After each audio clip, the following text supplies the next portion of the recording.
चलो बच्चों, अब हम देखते हैं इकोसिस्टम चैप्टर। ये जो इकोलॉजी एनवायरनमेंट वाली यूनिट है, ये आपको एग्जाम में 10 मार्क्स देने वाली है। और क्योंकि इतनी आसान यूनिट आपको 10 मार्क्स दे रही है, इसलिए पहले हम इसको स्टार्ट करते हैं। अब आखिर इकोसिस्टम क्या होता है? इकोसिस्टम वो फंक्शनल यूनिट है नेचर की, जहाँ पे लिविंग ऑर्गेनिज्म आपस में तो इंटरैक्ट करते ही हैं, अपने सराउंडिंग फिजिकल एनवायरनमेंट से भी इंटरैक्ट करते हैं। लिविंग ऑर्गेनिज्म मतलब हो गए हमारे बायोटिक कॉम्पोनेंट।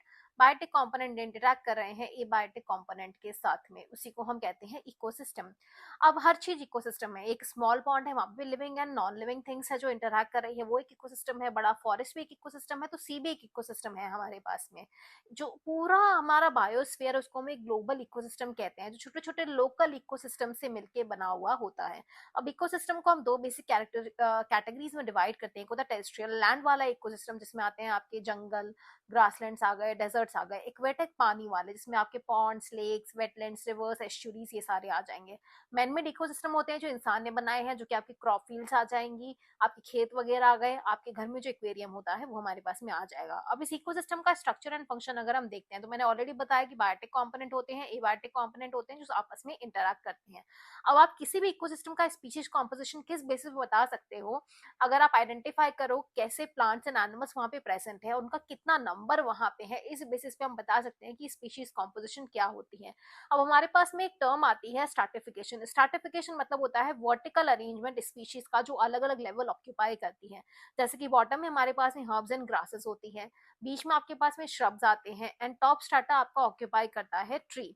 इसको हम कहते हैं स्ट्रैटिफिकेशन। इसका सिग्निफिकेंस क्या है? स्पेटियल अरेंजमेंट होता है हमारे पास में, जो ऑप्टिमाइज करता है कि रिसोर्स का यूटिलाइजेशन हो सके, लाइट किसको कितनी मिल रही है, एंड नीश ऑक्यूपेंसी कितना है। इसलिए स्ट्रैटिफिकेशन हमारे पास में जरूरी होता है। अब इकोसिस्टम के कंपोनेंट्स आपके पास में जो इंपॉर्टेंट सवाल आता है, चार है। पहला है प्रोडक्टिविटी, खाना बनाना। दूसरा है डिकम्पोजिशन, डेड ऑर्गेनिजम्स को डिग्रेड करना। एनर्जी का ट्रांसफर होना, सोलर एनर्जी प्लांट्स के पास में आएगी, उससे बाकी सारे ट्रॉफिक लेवल के पास में एनर्जी पास ऑन होती है। एंड जो भी न्यूट्रिएंट्स एक बार एंटर कर गए हैं, वो उनका कंटिन्यूस साइक्लिंग हमारे पास में होता रहता है। अब एक पॉन्ड जो है वो एक शेलो वाटर बॉडी है, बट उसमें भी ये चारों के चारों आपके जो स्पेक्स हैं इकोसिस्टम वाले, वो प्रेजेंट होते हैं। अब कैसे होते हैं हम देखते हैं। तो इसमें हमारे पास में एबायोटिक फैक्टर्स में आता है water and nutrient rich soil, जो बॉटम में प्रेजेंट होता है हमारे पास में। क्लाइमेटिक रेगुलेशन किस तरीके से होता है कि सोलर एनर्जी का इनपुट होता है हमारे पास में। टेम्परेचर की साइकिल वेरी करती है, एंड डे लेंथ होता है कि कितना उनको लाइट मिलेगा, कितनी देर अंधेरा रहेगा।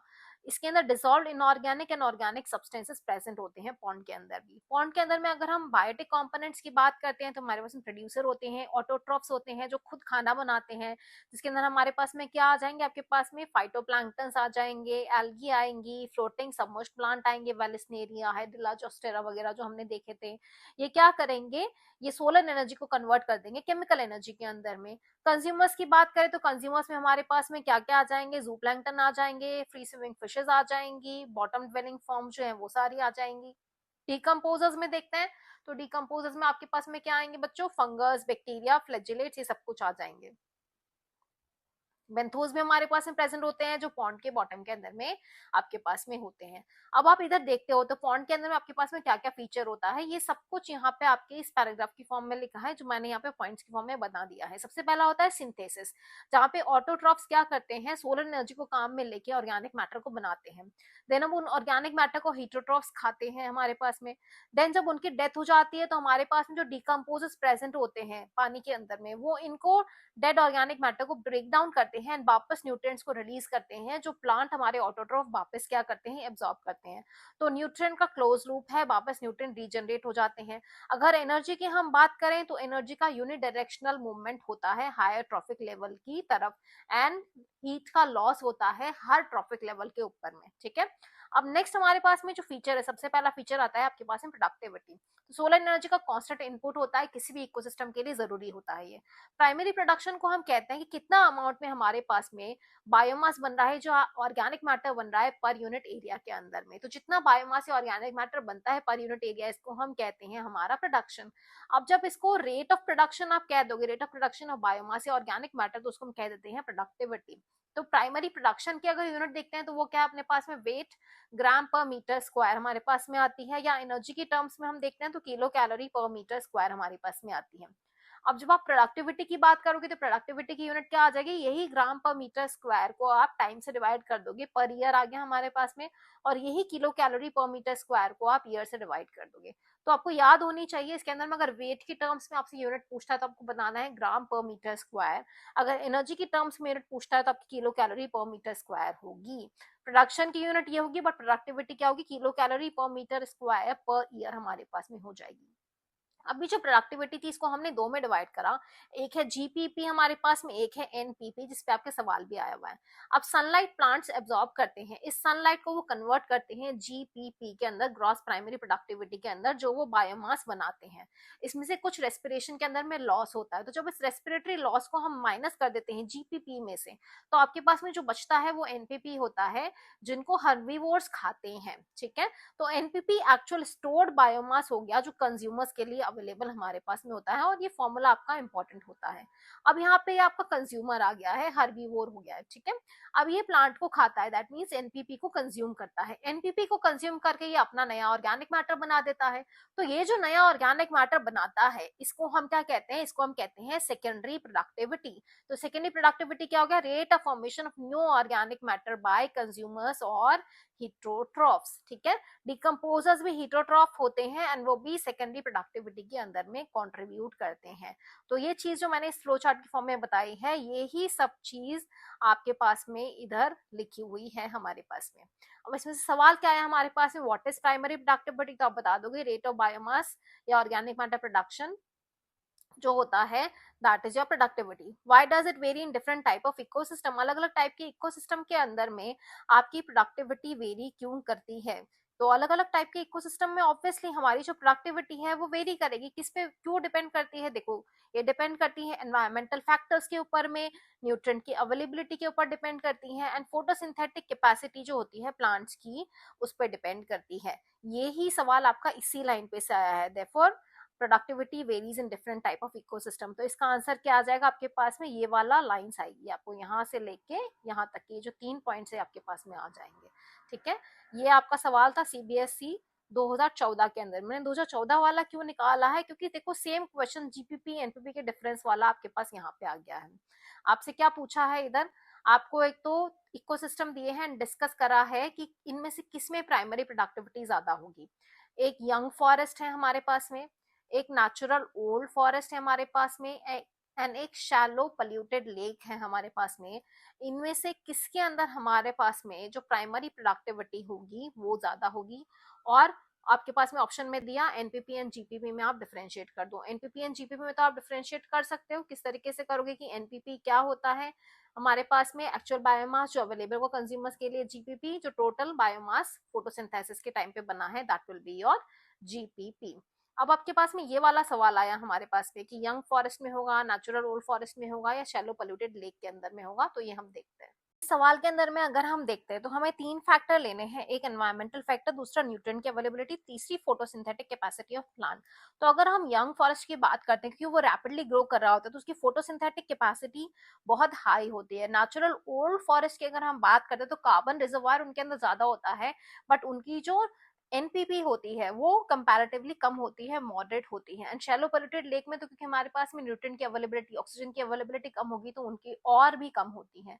तो यहाँ पे हमारा करेक्ट आंसर होगा यंग फॉरेस्ट। यंग फॉरेस्ट की प्रोडक्टिविटी ज्यादा होगी हमारे पास में इन तीनों इकोसिस्टम के अंदर में अगर हम देखते हैं तो। ठीक है, अब ये वाला सवाल 2014 में पूछा था, यही यहाँ पे रिपीट हो गया है पहले कि हम जितने पेपर्स देखते हैं तो इस तरीके से हम एनालाइज कर सकते हैं। अब ये वाला जो पैराग्राफ है इसको मैंने यहाँ पे बताया है। अगर हम देखते हैं तो 170 बिलियन टन एनपीपी हमारा टोटल बायोस्फीयर प्रोड्यूस करता है, जिसमें से हमारे पास में 115 टन हमारे पास में किससे आता है, लैंड पे से आता है, जो कि सिर्फ 30% एरिया हमारे पास में कवर करता है। बाकी जो हमारा 70% एरिया जो कि हमारा एक्वेटिक इकोसिस्टम कवर करता है वो सिर्फ और सिर्फ 55 बिलियन टन एनपीपी ही कंट्रीब्यूट करता है। तो मेजर कंट्रीब्यूशन किसका, टेरेस्ट्रियल इकोसिस्टम का होता है। अब ऐसा क्यों है, जबकि पानी इतना हमारा 70% एरिया ऑक्यूपाई कर रहा है बट प्रोडक्टिविटी कम क्यों है। सबसे पहला तो है कि सनलाइट की अवेलेबिलिटी वहां पे कम होती है। जो सनलाइट है वो वाटर को सिर्फ फोटिक जोन तक ही पेनिट्रेट करता है, और कम सनलाइट की वजह से प्रोडक्टिविटी कम होगी। दूसरा न्यूट्रिएंट का लिमिटेशन भी होता है, नाइट्रोजन फॉस्फोरस वगैरह जो होता है उनकी अवेलेबिलिटी कम होती है, ये हमारे पास में लिमिटिंग फैक्टर की तरह एक्ट करता है। इसलिए पानी के अंदर में, एक्वेटिक सिस्टम के अंदर में हमारी प्रोडक्टिविटी कम है। डिकम्पोजिशन की हम बात करते हैं, अर्थवर्म को हम क्या कहते हैं, फार्मर्स का फ्रेंड कहते हैं, क्योंकि वो कॉम्प्लेक्स ऑर्गेनिक मैटर को ब्रेक डाउन करता है, सॉइल को लूजनिंग के अंदर में हेल्प करता है। जो भी dead and decaying organic matter हमारे पास में है, चाहे वो प्लांट्स हो गए चाहे एनिमल हो गए, फीकल मैटर, इनको हम डेट्रिटस कहते हैं, जो रॉ मटेरियल होता है हमारे पास में डिकम्पोजिशन का। अब डिकम्पोजिशन प्रोसेस के हम स्टेप्स देखते हैं, तो हमारे पास में आता है fragmentation, leaching, catabolism, humification and mineralisation. And इन स्टेप्स पे ही आपका यहाँ पे सवाल आ गया था कि आपको इन स्टेप्स को अरेंज करना था, ठीक है, स्टेप्स को अरेंज करना था हमारे पास में। तो हमने देखा कि हमारे पास में क्या क्या स्टेप आ जाएंगे। सबसे पहले हमारे पास में फ्रेगमेंटेशन, देन है लीचिंग, देन है कैटाबॉलिज्म, देन हमारे पास में ह्यूमिफिकेशन एंड फाइनली हमारे पास है मिनरलाइजेशन। अब सबसे पहला स्टेप हम देखते हैं फ्रेगमेंटेशन। फ्रेगमेंटेशन में क्या होता है, जो डेट्रीवर्स है आपके पास में, ये अर्थवर्म है, ये अर्थवर्म क्या करेगा, जो लार्ज डेट्रिटस है, आपकी पत्तियां वगैरह है, ये सब है, इनको ब्रेक डाउन करेगा स्मॉलर पार्टिकल्स में। ब्रेक डाउन करने से क्या होगा, जो सरफेस एरिया है यहाँ पे, ये सरफेस एरिया बढ़ जाएगा, जिनपे माइक्रोबियल जो है, माइक्रोब्स जो है वो एक्ट कर पाए, उनका एंजाइमेटिक एक्शन हो पाए। अर्थवर्म को हम फार्मर का फ्रेंड भी कहते हैं इसी वजह से, क्योंकि वो ब्रेक डाउन करते हैं, सॉइल की लूजनिंग के अंदर में हेल्प करते हैं। नेक्स्ट स्टेप हमारे पास में आता है लीचिंग एंड कैटाबॉलिज्म। लीचिंग के अंदर में क्या होता है, जो भी वाटर सेल्यूबल हमारे पास में यहाँ पे न्यूट्रिएंट्स होंगे वो डिसॉल्व हो जाएंगे। इधर देखो पानी के ड्रॉपलेट से डिसॉल्व हो रहे हैं, सॉइल होरिजन के अंदर में प्रेसिपिटेट हो जाएंगे एज अनअवेलेबल सॉल्ट्स। यहाँ पे आप देख रहे हो साइड में, तो बैक्टीरिया एंड फंगस है, ये कुछ एंजाइम्स अपने पास में रिलीज कर रहे हैं। ये एंजाइम्स, ये जो डेट्रिटस है, इसको फर्दर सिंपलर इनऑर्गेनिक सब्सटेंस के अंदर में क्या कर देता है, कन्वर्ट कर देता है। एंड लीचिंग के थ्रू ये जो वाटर सेल्युबल इनऑर्गेनिक सब्सटेंस है, ये सॉइल ओरिजिन के अंदर जाके प्रेसिपिटेट हो जाते हैं हमारे पास में। ये स्टेप साइमल्टेनियसली चलते रहते हैं, जो तीनों स्टेप्स हैं हमारे पास में। नेक्स्ट स्टेप हमारे पास में आता है ह्यूमिफिकेशन। ह्यूमिफिकेशन में क्या होता है, ह्यूमस का अक्यूमुलेशन होता है। ये ह्यूमस क्या है हमारे पास में, डार्क कलर का एमोफस सब्सटेंस है, जो कि कोलॉइडल होता है नेचर के अंदर में। ये माइक्रोब्स के एक्शन से रेसिस्टेंट होता है एंड बहुत ही स्लोली डिकम्पोज करता है, इंपॉर्टेंट फीचर है। क्योंकि ये कोलॉइडल है, तो ये क्या करता है, न्यूट्रिएंट के रिजर्वायर की तरह एक्ट करता है, न्यूट्रिएंट को अपने अंदर में स्टोर कर देता है। अब जब टाइम आता है हमारे पास में, तो जो ह्यूमस जो था यहाँ पे, ये फर्दर इस पे कुछ माइक्रोब्स एक्ट करते हैं, और ये माइक्रोब्स इसके ऊपर एक्ट करके इसमें से क्या करें, इधर देखो ये जो न्यूट्रिएंट्स आपके यहाँ पे रिलीज हो रहे हैं, तो आपके मिनरल्स रिलीज हो जाएंगे, कार्बन डाइऑक्साइड, वाटर वगैरह रिलीज होकर वापस सॉइल के अंदर में आ जाएगा। और यहाँ पे देख रहे हो, तो प्लांट की रूट्स इनको वापस क्या कर रही है, ले रही है वापस अपनी प्राइमरी प्रोडक्टिविटी के लिए। तो ये हमारे पास में स्टेप्स आ गए डिकम्पोजिशन प्रोसेस के। यही सब चीजें यहाँ पे आपके पैराग्राफ की फॉर्म में है, जो मैंने आपको इधर नोट्स की फॉर्म में ऑलरेडी दे दी है। अब हमारे पास में आता है, जो डिकम्पोजिशन प्रोसेस होता है, ये ऑक्सीजन रिक्वायरिंग प्रोसेस होता है, ठीक है। ये ऑक्सीजन रिक्वायरिंग प्रोसेस और रेट ऑफ डिकम्पोजिशन किससे कंट्रोल होती है, सबसे पहले तो केमिकल कॉम्पोजिशन क्या है हमारा, जो डेट्रिटस है उसका, अगर वो लिग्निन एंड काइटिन में रिच होता है। देखो इंसेक्ट्स के ऊपर क्या होता है, काइटिन का अपने पास में लेयर होता है, लिग्निन प्लांट्स के अंदर में हमारे पास में इधर वुड्स वगैरह के ऊपर है, तो इनका रेट ऑफ डिकम्पोजिशन क्या होगा, स्लो होता है कंपैरेटिवली। नाइट्रोजन शुगर्स वगैरह के अंदर में अगर रिच होता है वाटर सोल्यूबल सब्सटेंसेस में, तो रेट ऑफ डिकम्पोजिशन कैसा होता है, हायर होता है। और देखो ऑक्सीजन रिक्वायरिंग प्रोसेस है। क्लाइमेटिक फैक्टर्स भी इसको कंट्रोल करते हैं। अगर टेम्परेचर क्या है, ज्यादा है, वार्म एनवायरमेंट है, मॉइस्ट एनवायरमेंट है, तो डिकम्पोजिशन का रेट क्या होता है, रैपिड होता है। अगर टेम्परेचर कम है, ऑक्सीजन की कमी होती है, डिकम्पोजिशन का रेट कम हो जाएगा। डिकम्पोजिशन का रेट कम होगा तो वो जो डेट्रिटस है वो अक्यूमुलेट होंगे, जो पीट बॉग्स होते हैं, वो इसी का एक एग्जांपल है कि वो ऑर्गेनिक मटेरियल क्या हो जाएगा, बिल्टअप हो जाएगा। तुम्हें ऑलरेडी पता है, अगर सियाचिन ग्लेशियर में जाओगे, ग्लेशियर्स में किसी की डेड बॉडी होगी, तो वो सालों साल तक वहां पे क्या रहेगी, एकदम जैसी थी वैसी की वैसी ही रहेगी। डिकम्पोजिशन क्योंकि वहां पे नहीं होगा, बहुत स्लो है डिकम्पोजिशन, ठीक है। तो ये हमारे पास में आ गया, ये सब चीज आपकी यहाँ पे लिखी है, जो मैंने पैराग्राफ की फॉर्म में बता दी है। अब देख लेते हैं कि इसमें से क्या क्या सवाल आए थे। ये वाला सवाल हमने देख लिया, क्या था, जीपीपी एनपीपी वाला हम ऑलरेडी देख चुके हैं। इधर आया हमारा सबसे पहला question, right important feature of humus. Humus का इंपॉर्टेंट फीचर क्या है आपके पास में, तो ये आ गया आपके पास में ह्यूमस के फीचर में ऑलरेडी गिवन है। डार्क कलर एमोफस सब्सटेंस है, हाईली रेजिस्टेंट है माइक्रोबियल एक्शन से, डिकम्पोज करता है वेरी स्लोली, कोलॉइडल है, नीचे के अंदर में वाइटल रिजर्वोयर है न्यूट्रिएंट्स का। तो ये सारे फीचर्स आप लिख दोगे, पॉइंट वाइज मैंने ऑलरेडी दे दिए। 2024 का आपका ये सवाल था। 23 का सवाल आया, असर्शन है, डिकम्पोजिशन प्रोसेस स्लोअर होता है अगर डेट्रिटस लिग्निन एंड क्यूटिन लिख दिया, काइटिन है ना, मिसप्रिंट होगा, लिग्निन एंड काइटिन में रिच होता है। असर्शन एकदम सही है। रीजन है, decomposition is largely N oxygen requiring process. Assertion भी सही है, रीजन भी हमारे पास में सही है, बट रीजन इसको तो एक्सप्लेन नहीं करा ना, लिग्निन एंड काइटिन से इसका क्या लेना देना ऑक्सीजन रिक्वायरिंग प्रोसेस से हमारा ना। तो इसका assertion is correct, reason is correct, but reason इसका एक्सप्लेनेशन नहीं है हमारे पास में। नेक्स्ट क्वेश्चन आता है the process of mineralisation by micro organism helps in release of, आपको पता है इनऑर्गेनिक न्यूट्रिएंट को रिलीज करता है ह्यूमस से mineralisation process. How is rate of decomposition affected by the nature of detritus, तो आप लिग्निन काइटिन वाला एंड आपका जो वो था वाटर सॉल्युबल सब्सटेंस वाला एक वो दोगे, टेम्परेचर वाला कि अगर हाई टेम्परेचर होगा तो रेट ऑफ डिकम्पोजिशन हाई होता है। सब चीज नोट्स की फॉर्म में तुमको यहाँ पे मैंने दे दी है, ठीक है। ये भी है ह्यूमस इनऑर्गेनिक न्यूट्रिएंट्स को रिलीज करता है, तो सारी चीजें नोट्स के अंदर में आपकी आ गई है। नेक्स्ट हमारे पास में आता है एनर्जी फ्लो। सन हमारा मेजर सोर्स ऑफ एनर्जी है सारे इकोसिस्टम में except deep sea hydrothermal ecosystem की हम बात करते हैं, वहां पे हाइड्रोथर्मल वेंट्स होते हैं, जो वहां पे हॉट वाटर स्प्रिंग्स होते हैं जिनमें H2S का कंसंट्रेशन बहुत हाई होता है। तो ये केमिकल एनर्जी को यूज करते हैं, केमिकल एनर्जी को यूज करके क्या बनाएंगे, अपना खाना वगैरह बनाते हैं। ऐसे प्रोड्यूसर्स को हम कीमो ऑटोट्रोफ्स कहते हैं। तो फोटो ऑटोट्रोफ्स है जो सोलर एनर्जी को यूज करें टेरेस्ट्रियल इकोसिस्टम में, and deep sea hydrothermal vents में जो ऑटोट्रॉफ्स होते हैं वो केमिकल एनर्जी को यूज करके खाने में कन्वर्ट करते हैं। अब 50% से भी कम हमारे पास में फोटोसिंथेटिकली एक्टिव रेडिएशन होती है, ठीक है, जिसमें से भी प्लांट सिर्फ 2 से 10% पीएआर को ही कैप्चर कर पाते हैं। ये 2 से 10% पीएआर से ही पूरी जो दुनिया है उसका खाना हमारे पास में बन रहा है। अब आपके पास में एक सवाल ये बन सकता है यूनिडायरेक्शनल फ्लो क्यों होता है एनर्जी का। यूनिडायरेक्शनल फ्लो क्यों है, क्योंकि सारे ऑर्गेनिज्म अपने फूड के लिए प्रोड्यूसर्स पर डिपेंडेंट, या तो डायरेक्टली या इनडायरेक्टली।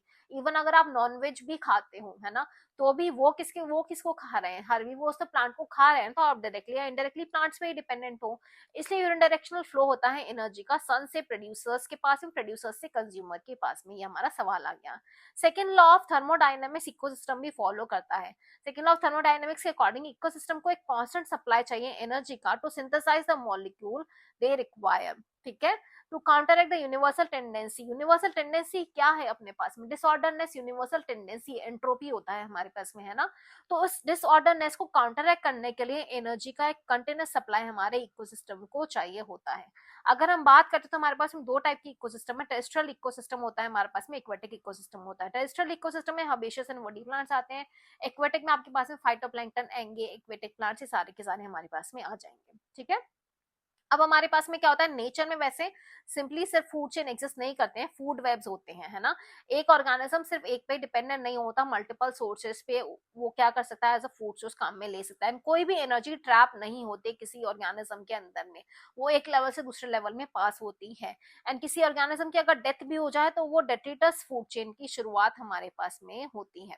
अगर हम बात करते हैं हमारे पास में, तो आपके पास में अगर आप कंज्यूमर्स की बात करते हो तो प्राइमरी कंज्यूमर्स में हमारे पास में क्या आ सकते हैं, टेरेस्ट्रियल के अंदर में इंसेक्ट्स, बर्ड्स वगैरह में आ सकते हैं। एक्वेटिक के अंदर मोलस्क हमारे पास में होते हैं।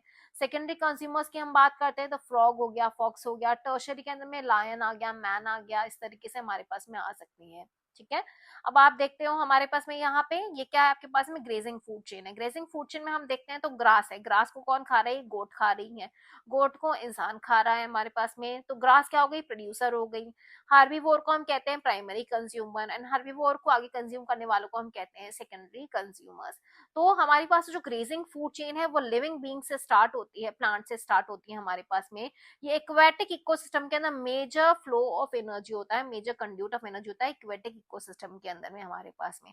वहीं अगर आप डेट्रिटस फूड चेन की बात करोगे तो वो dead and decaying organic matter से चालू होती है। जब प्लांट्स एंड एनिमल्स की डेथ हो जाती है तब यहाँ पे जो डिकम्पोजर्स आते हैं हमारे पास में, अर्थवर्म हो गया, फंगाई है, बैक्टीरिया है, वो उन पे एक्ट करते हैं, उनको डिग्रेड करते हैं सिंपल ऑर्गेनिक सब्सटेंसेस के अंदर में। और ये मेजर कंड्यूट ऑफ एनर्जी होता है टेरेस्ट्रियल इकोसिस्टम के अंदर में हमारे पास में। तो उल्टा है, ग्रेजिंग फूड चेन किसमें, एक्वेटिक इकोसिस्टम के अंदर में है, जबकि डेट्रिटस फूड चेन है आपकी किसमें, टेरेस्ट्रियल इकोसिस्टम के अंदर में मेजर फ्लो ऑफ एनर्जी बनाता है हमारे पास में। इसी पे ही आपका सवाल आया 2024 में कि जीएफसी एंड डीएफसी के बीच में आप लोग डिफरेंसेस बताओ। तो अब आप बता सकते हो जीएफसी एंड डीएफसी में क्या डिफरेंस है। जीएफसी स्टार्ट हो रहा है लिविंग ऑर्गेनिज्म प्लांट्स के साथ में, डेट्रिटस फूड चेन स्टार्ट हो रहा है डेड ऑर्गेनिजम्स डेट्रिटस के साथ में, ठीक है। GFC major conduit of energy होता है किसमें, एक्वेटिक इकोसिस्टम में। DFC major conduit of energy होता है टेरेस्ट्रियल इकोसिस्टम के अंदर में हमारे पास में, ठीक है। और आप चाहो तो इस तरीके से आप ये आपका फूड चेन भी बना के दिखा सकते हो। तो ये आपके 3 डिफरेंसेस हो गए जिस बेसिस पे आप दोनों को बता सकते हो। ये भी मैंने मार्क कर दिया है किस तरीके से है, ठीक है। अब आपके पास में आता है कुछ ऑर्गेनिज्म जो होते हैं डेट्रिटस फूड चेन के, उनको जीएफसी वाले एनिमल्स भी खा जाते हैं। कैसे? जैसे डेट्रिटस फूड चेन में आपके पास में क्या है, अर्थवॉर्म है, तो भाई बर्ड्स अर्थवॉर्म को खा सकती है ना, तो ये भी इंटरकनेक्टेड है। डीएफसी एंड जीएफसी एक दूसरे से इंडिपेंडेंट नहीं होते हैं, दोनों इंटरकनेक्टेड होते हैं हमारे पास में। कॉकरोचेस एंड क्रोज है, वो ओमनीवोरस हैं, वो हर्बीवोरस भी हो सकते हैं हमारे पास में, ठीक है, कार्निवोरस भी हो सकते हैं, दोनों हो सकते हैं। तो ये भी एक लिंक है हमारे पास में, है ना। ये सारे इंटरकनेक्शन ही तो फूड चेन को क्या बनाते हैं, फूड वेब बनाते हैं, एक जाल की तरह है ये हमारे पास में। अब आपके पास एक और सवाल आता है, किस बेसिस पे एक organism particular trophic level occupy करता है? तो वो पर्टिकुलर ट्रॉफिक लेवल अपने न्यूट्रिशन का सोर्स या फूड के बेसिस पे ऑक्यूपाई करता है हमारे पास में। हार्बीवोर जो होते हैं इनको हम कहते हैं प्राइमरी कंज्यूमर्स। प्लांट्स आ गए आपके फर्स्ट ट्रॉफिक लेवल प्रोड्यूसर, ठीक है। यहाँ पे आपके पास में फाइटोप्लैंक्टन आ जाएंगे एक्वेटिक के अंदर में, ग्रासेस एंड ट्रीज आ गए आपके टेरेस्ट्रियल में, जू प्लैंक्टन आपके हार्बीवोर्स हो गए जो कि आएंगे आपके एक्वेटिक के अंदर में। एक्वेटिक में आप सेकेंडरी कंज्यूमर की बात करो तो आपके पास में स्मॉल फिशेस एंड देन आगे आपके पास में लार्ज फिशेस वगैरह आ जाएगी। यहाँ पे आप क्या देखते हो, तो प्राइमरी कंज्यूमर क्या आ जाएंगे, टेरेस्ट्रियल के अंदर ग्रास होपर्स आ गया, काऊ आ गया अपने पास में। सेकेंडरी कंज्यूमर देखोगे तो आप देख सकते हो आपके पास में बर्ड्स हो सकती है जो ग्रासहोपर वगैरह को खाएगी, वुल्फ हो सकते हैं जो काव वगैरह इनको भी खा सकते हैं। एंड टर्शियरी कंज्यूमर में इंसान हो गया हमारे पास में, लायन हो गया, जो टॉप कार्निवोर्स हमारे पास में आते हैं। तो ये आपके पास में है। मैंने इधर एक्वाटिक इकोसिस्टम को ब्लू से मार्क कर दिया है। अब एनर्जी का अमाउंट सक्सेसिव ट्रॉफिक लेवल पे जैसे जैसे हम जाते हैं वो डिक्रीज होता जाता है। स्टैंडिंग क्रॉप हम देखते हैं तो जितना भी मास है लिविंग मटेरियल का पर्टिकुलर टाइम पे प्रेजेंट होता है एक ट्रॉफिक लेवल पे, उसको हम कहते हैं स्टैंडिंग क्रॉप, ठीक है। अब हमारे पास में जो स्टैंडिंग क्रॉप है उसको हम कैसे मेजर करते हैं, कितना बायोमास है या नंबर है हमारे पास में यूनिट एरिया के अंदर में, उसको हम कहते हैं हमारा स्टैंडिंग क्रॉप। अब number of trophic levels limited क्यों होते हैं हमारे पास में, क्योंकि एनर्जी जो होती है इधर आप देख रहे हो तो 10% एनर्जी हमारे पास में ट्रांसफर हो रही है, बाकी हीट की फॉर्म में लॉस हो रही है हमारे पास में जितनी भी एनर्जी है। इसलिए ट्रॉफिक लेवल जो होते हैं वो लिमिटेड होते हैं, क्योंकि एक के बाद में एक ट्रॉफिक लेवल के बाद में आपके पास कुछ एनर्जी बचेगी ही नहीं ट्रांसफर करने के लिए। एनर्जी का फ्लो हमेशा कैसा यूनिडायरेक्शनल ही होता है, इसलिए number of trophic levels limited होते हैं। ये सवाल आता है तो मैंने ब्लू से मार्क कर रखा है, ठीक है। क्यों होते हैं, because transfer of energy follows 10% law. 10% law of Lindeman आपको पता होगा ना, सिर्फ 10% एनर्जी नेक्स्ट लेवल पे ट्रांसफर होती है, 90% का लॉस होता है एज हीट हमारे पास में, है ना। तो ये हमारा होता है लॉ ऑफ लिंडेमान, इसको हम कहते हैं। अब हमारे पास में आता है इकोलॉजिकल पिरामिड, जिसमें हमारे पास में बहुत सवाल आते हैं आजकल। आजकल आपके सवाल आ रहे हैं डिकम्पोजिशन के ऊपर में एंड इकोलॉजिकल पिरामिड्स कंस्ट्रक्ट करने के अंदर में। पिरामिड आपको ऑलरेडी पता है पिरामिड क्या होता है, पिरामिड का बेस ब्रॉड होता है एंड ऊपर जाके वो क्या होता जाता है आपके पास में नैरो होता जाता है हमारे पास में। पिरामिड के बेस प्रोड्यूसर को रिप्रेजेंट करते हैं, एपेक्स टर्शियरी या टॉप लेवल कंज्यूमर्स को रिप्रेजेंट करते हैं। सबसे पहला हमारे पास में आता है पिरामिड ऑफ नंबर। यहाँ पे आपको ग्रासलैंड इकोसिस्टम का पिरामिड ऑफ नंबर दिया है आपके पास में। 58 लाख आपके पास में इतने प्रोड्यूसर्स हैं, ठीक है, जिन पे आपके प्राइमरी कंज्यूमर्स इतने हैं। सेकेंडरी कंज्यूमर का नंबर और कम है। टर्शियरी कंज्यूमर्स तो आपके पास में ओवरऑल सिर्फ 3 ही है हमारे पास में इधर, है ना। इससे पिरामिड ऑफ नंबर क्या होता जा रहा है, इधर हमारा डिक्रीज होता जा रहा है। अब पिरामिड ऑफ बायोमास की अगर हम बात करते हैं हमारे पास में, तो पिरामिड ऑफ बायोमास भी हम देखते हैं। तो यहाँ पे क्या है, शार्प डिक्रीज हो रहा है हायर लेवल के ऊपर में। क्यों हो रहा है, क्योंकि अपने पास में प्रोड्यूसर्स का बायोमास ज्यादा है, कंज्यूमर्स का कंपैरेटिवली कम है। सेकेंडरी कंज्यूमर का और कम है, टर्शियरी का और कम हो गया हमारे पास में, ठीक है। तो यह हो गया आपका पिरामिड ऑफ बायोमास, जो कि आपका क्या होता है, यूजुअली आपका अपराइट ही होता है। अब हम अगर तो यहाँ पे आप देखते हो तो फाइटोप्लैंक्टन जो है हमारे पास में इसका बायोमास कम होता है। ऊपर आप देख रहे हो आपके जू प्लैंक्टन वगैरह जो है कंज्यूमर्स है, इनका बायोमास हमारे पास में कंपैरेटिवली क्या होता है, ज्यादा होता है। तो हमें एक्वाटिक इकोसिस्टम के अंदर में इन्वर्टेड पिरामिड ऑफ बायोमास आपको देखने के लिए मिलता है आपके पास में। अब पिरामिड ऑफ नंबर अगर आप एक सिंगल ट्री की बात करते हो ना, तो एक सिंगल ट्री पे आपका सवाल भी आया है। एक सिंगल ट्री पे आपके पास में हजारों इंसेक्ट्स होते हैं, उन इंसेक्ट्स को खाने वाली बर्ड्स का नंबर उनसे कंपैरेटिवली कम होता है, स्मॉल बर्ड्स को खाने वाली बड़ी बर्ड्स का नंबर और भी कम होगा। तो इस तरीके से स्पिंडल शेप सा कुछ पिरामिड हमारे पास में आता है। ये सवाल आपका आ गया था, आपको बोला draw a pyramid of number जहां पे लार्ज पॉपुलेशन इंसेक्ट्स की फीड कर रही है एक बड़े ट्री पे, उन इंसेक्ट्स को कुछ स्मॉल बर्ड्स खा रही है एंड बड़ी बर्ड्स उनको खा रही है। आपको बोला एक आइडियल पिरामिड ऑफ बायोमास हमें कंस्ट्रक्ट करना है जिसमें फाइटोप्लैंक्टन हो हमारे पास में एंड उसके 3 ट्रॉफिक लेवल आपको कंस्ट्रक्ट करने को बोला है। ये पूछा है कि अपराइट होगा या इन्वर्टेड होगा, ठीक है। ये वाला जो पिरामिड ऑफ बायोमास था ये टेरेस्ट्रियल इकोसिस्टम का होता है जो कि आपके पास में अपराइट होगा। इन्वर्टेड वाला होता है हमारे पास में एक्वाटिक इकोसिस्टम के अंदर में। तो ये जो प्रोड्यूसर का लेवल है ये हो गया आपका फाइटोप्लैंक्टन। इसके बाद में आपके हो गए प्राइमरी कंज्यूमर हमारे पास में। अभी इसने 3 ट्रॉफिक लेवल बोले हैं, तो यहाँ पे आप एक्वाट्रॉफिक लेवल बना दोगे आपका, जो कि हो जाएगा हमारा सेकेंडरी कंज्यूमर, क्योंकि आपको पता है बड़ी शार्क्स वगैरह जो होगी उनका बायोमास छोटी मछलियों से और भी ज्यादा होगा हमारे पास में। तो ये 3 ट्रॉफिक लेवल आपको बना देने हैं। आप इसका आंसर को जस्टिफाई कर दो, कि जस्टिफाई करने के लिए आप कहोगे कि biomass of phytoplankton is very less as compared to the biomass of primary consumer, and biomass of secondary consumer is further higher than that of primary consumer. That's why pyramid of biomass in aquatic system ecosystem is inverted. ये आपका answer हो जाएगा। ये आपका सवाल आया था। तो पिरामिड ऑफ नंबर आपको एक सिंगल ट्री इकोसिस्टम का क्या होता है आपके पास में, इस तरीके से स्पिंडल शेप्ड होता है, इन्वर्टेड हम इसको कहेंगे, ठीक है। Pyramid of number grassland ecosystem में कैसा होता है, अपराइट होता है हमारे पास में।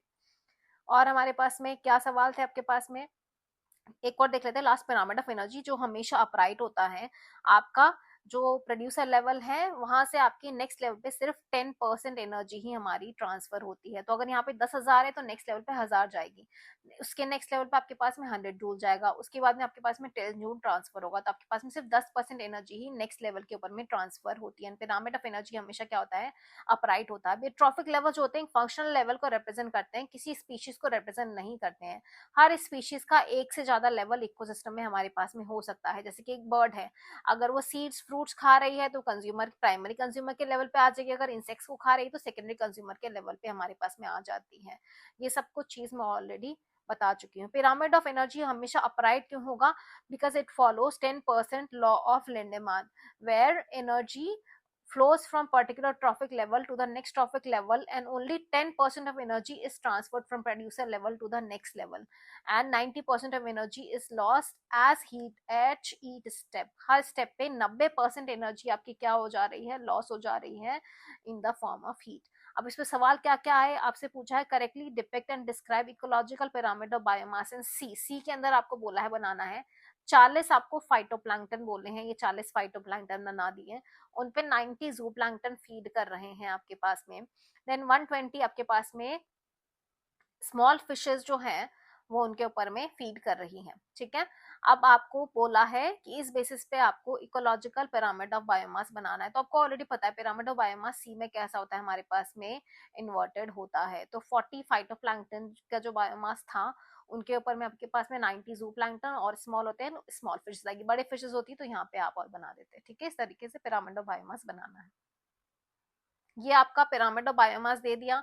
ए एन बी पूछा है कि ये क्या है, तो ये आपको ये वाला पिरामिड दिया है जो यहाँ पे बना हुआ है। तो आपको पता है ए क्या है, आपका प्रोड्यूसर है, प्रोड्यूसर तो आपको ऑलरेडी यहाँ पे गिवन है, प्राइमरी प्रोड्यूसर तो आपको बता देना है ये फाइटोप्लैंक्टन है। बी क्या है आपका जूप्लैंक्टन हमारे पास में होता है।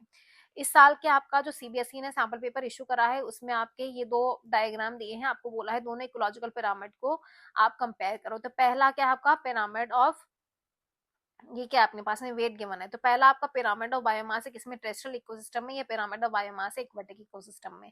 ये अपराइट पिरामिड है, ये इन्वर्टेड पिरामिड है, ठीक है। ये अपराइट क्यों है, क्योंकि biomass of primary producer is higher than that of primary consumer which is further higher than that of secondary consumer and tertiary consumer, ठीक है। हमारे पास में ये आ जाएगा। एक्वाटिक इकोसिस्टम में कैसा है, हमारे पास में इन्वर्टेड होता है। अब इसने आपको बोल दिया एक आइडल पिरामिड ऑफ एनर्जी बनाओ अगर 2 लाख जूल्स एनर्जी की सनलाइट की अवेलेबल है। अगर 2 लाख जूल्स अवेलेबल होती तो आप लिख देते हैं यहाँ पे फर्स्ट लेवल पे आपके पास में कितने होते हैं, 2 लाख होते हैं अगर आपके पास में, ठीक है। तो सेकेंड लेवल पे आपके पास में कितने होंगे बच्चों, सेकेंड लेवल पे आप क्या कर दो, सिर्फ 10% ट्रांसफर होगी तो सेकेंड लेवल पे कितने हो गए, 20,000 हो गए हमारे पास में। उसके बाद में आपके पास में 2,000 हो गए, उसके बाद में आपके पास कितने बचे, 200 बचे, सिर्फ 10% एनर्जी हमारे पास में ट्रांसफर होगी। बहुत आसान था ये वाला हमें बनाना, है ना। अब हमारा जो लास्ट टॉपिक यहाँ पे आता है वो हमारे पास में आता है कि इन पिरामिड ऑफ जो इकोलॉजिकल पिरामिड्स हैं इनकी लिमिटेशन क्या है, जिसपे सवाल आपका 2025 में आया। इनकी लिमिटेशन ये है कि ये मानते हैं कि एक स्पीशीज सिर्फ और सिर्फ एक ट्रॉफिक लेवल पे ही बिलोंग करती है, वो 2 या 2 से ज्यादा लेवल पे बिलोंग नहीं करती है। ये अज्यूम करते हैं कि नेचर के अंदर सिंपल फूड चेन होती है ना, कि फूड वेब नहीं होती, जबकि ऐसा नहीं होता है। बर्ड जो है वो इंसेक्ट को भी खा सकती है, फ्रूट्स को भी खा सकती है ना। तो वो सिर्फ एक ट्रॉफिक लेवल पे तो रहेगी नहीं हमारे पास में, वो प्राइमरी प्राइमरी कंज्यूमर भी हो सकते हैं, सेकेंडरी कंज्यूमर भी हो सकती है हमारे पास में। और दूसरा कि ये डिकम्पोजर्स को अकाउंट में ही नहीं लेते हैं, इन्होंने सेप्रोफाइट्स को कोई जगह ही नहीं दी अपने इकोलॉजिकल पिरामिड्स के अंदर, जबकि वो उनकी जो डेट्रिटस फूड चेन है वो इंपॉर्टेंट रोल प्ले करती है इकोसिस्टम के अंदर में। तो ये दो हमारे पास में मेन लिमिटेशंस हैं इसकी इकोलॉजिकल पिरामिड्स की। आज का सवाल आपको एक तो लिमिटेशन वाला आपको याद रखना, क्या लिमिटेशन है, इकोलॉजिकल पिरामिड्स आपको कंस्ट्रक्ट करने के लिए दे देता है। यहाँ पे एक और सवाल है, pyramid of biomass is generally inverted. Invert क्यों होता है pyramid of biomass? Because biomass of fishes exceeds that of phytoplankton. ये आपको यहाँ पे ये लाइन गिवन है जिससे आपका ये सवाल पूछ ले आपके पास में। Correctly depict and describe the ecological pyramid of number. आपको पिरामिड ऑफ नंबर बनाने के लिए बोला है with 32 birds dependent on 20 insects feeding on one banyan tree. तो आपके पास में एक बैनियन ट्री है, एक बैनियन ट्री पे हमारे पास में कितनी बर्ड्स हैं? हमारे पास में 32 बर्ड्स हैं जो 20 इंसेक्ट्स के ऊपर में डिपेंडेंट है। तो ये आ गए हमारे पास में 20 इंसेक्ट्स और ये आ गई हमारे पास में हमारी 32 बर्ड्स। तो हमारे पास इन्वर्टेड में कैसा हो पिरामिड गया? ऑफ नंबर हमारे पास में ये हो गया है जब हम एक सिंगल ट्री की बात कर रहे हैं। तो आपको याद रखना है इस तरीके से इसके अंदर में या तो डिकम्पोजिशन पे सवाल आ रहे हैं या पिरामिड्स बनाने के लिए दे रहा है। ये दो चीजें आपके सबसे इंपॉर्टेंट है, जीएफसी डीएफसी हो गया या डिकम्पोजिशन हो गया या आपके इकोलॉजिकल पिरामिड्स जो हो गए, इन पे सवाल आता है। कोई भी डाउट है तो कमेंट सेक्शन में अपने डाउट्स पूछ सकते हो। पसंद आ रहे हैं तो चैनल को सब्सक्राइब करो, लाइक करो, दूसरों के साथ भी शेयर करो।